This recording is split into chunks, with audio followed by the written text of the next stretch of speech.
So these are the modeling of control systems. So we can have a break here. Any questions?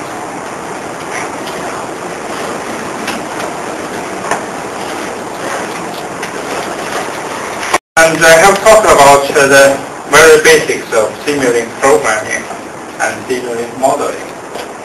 So for complicated engineering systems, what we should do, how can we build simulink models? If there is a mechanical part in the system, or if there is an electronic part in the system, what we need to do? Before talking about physical system modeling, I shall explain how we can deal with this kind of system if we do not use existing simulink blocks. What we need to do from the very basic. For instance, if you have an electric circuit like this, normally we have to create a space model for it. If there is a inductance, we have to use a differentiator. And if there is a capacitor, we have to use the integrator. And this graph is copied from a control book, very famous control books. So we have to use the method like this, where we have to model the original system, and then we can create a mathematical model. However, if we only rely on this kind of representation, what we get will be a wrong result. I will demonstrate that one later. So this is a traditional way how we can model an existing circuit, or how we can model a mechanical system. How we can do that kind of thing. So if you do not use existing blocks, what we need to do is you have to derive the block yourself, or derive the subsystem yourself.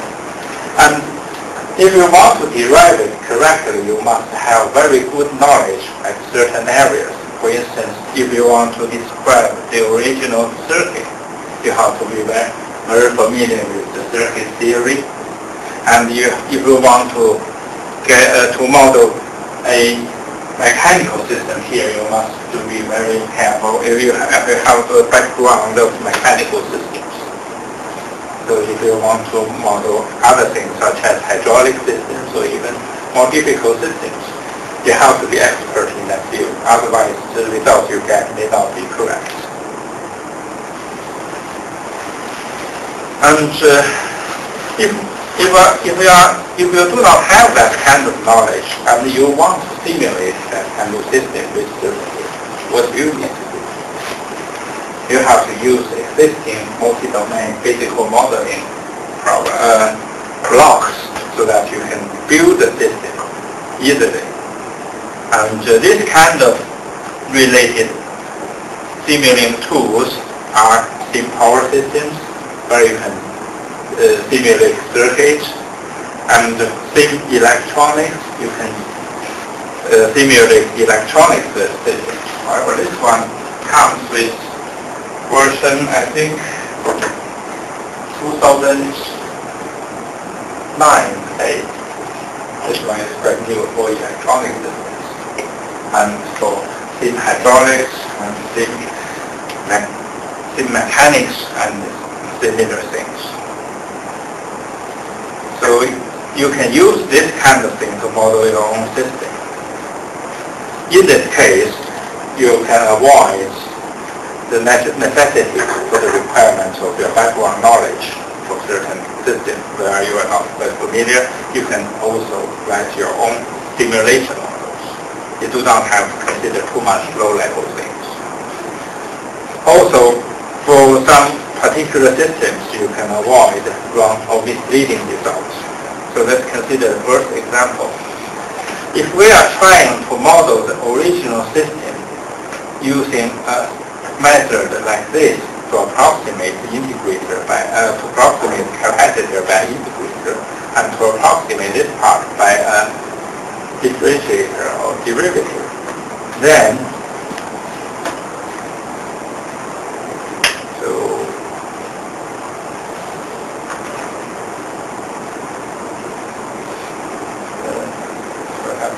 the examples. So let's go back to this part.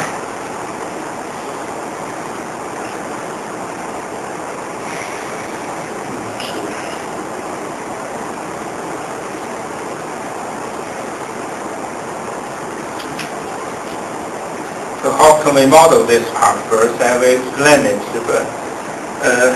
If we are trying to use the one code theme scale,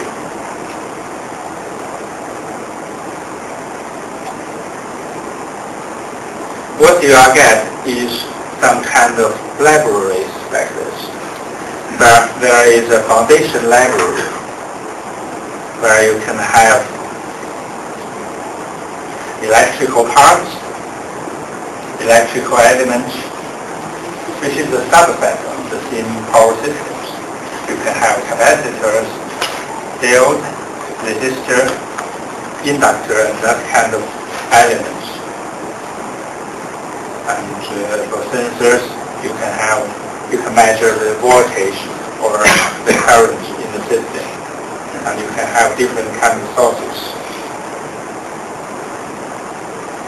And for mechanical systems, you can have different mechanisms and basic elements, rotational elements, and translational elements in mechanical systems. I shall demonstrate this part by examples. So you can have some very low-level components in the system. So you can use these components to build your system just like you assemble the real-world system. You can use a component to create the system yourself. So the question now is, how can we simulate this example? You can create a model using the basic library, basic elements in the library, and create a model like this.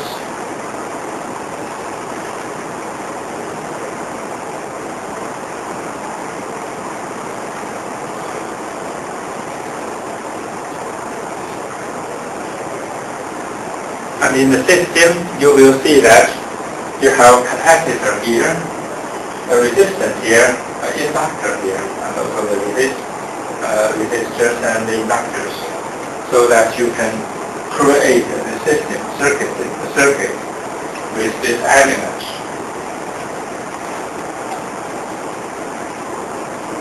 And in the system, there are a few things I want to show is you have to use a block like this.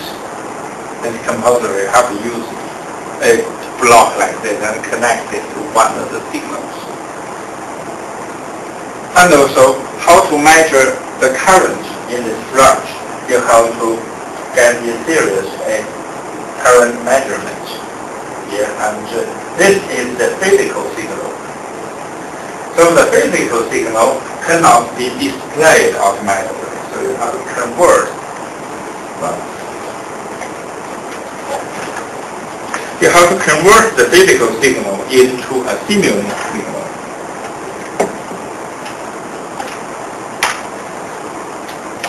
By a PS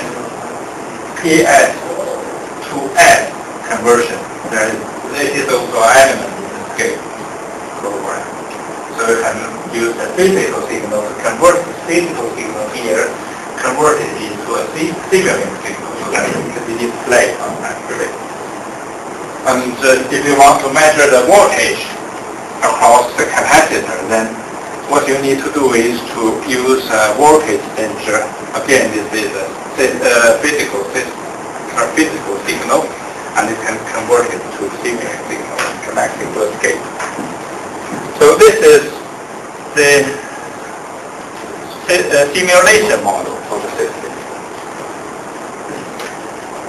Now let's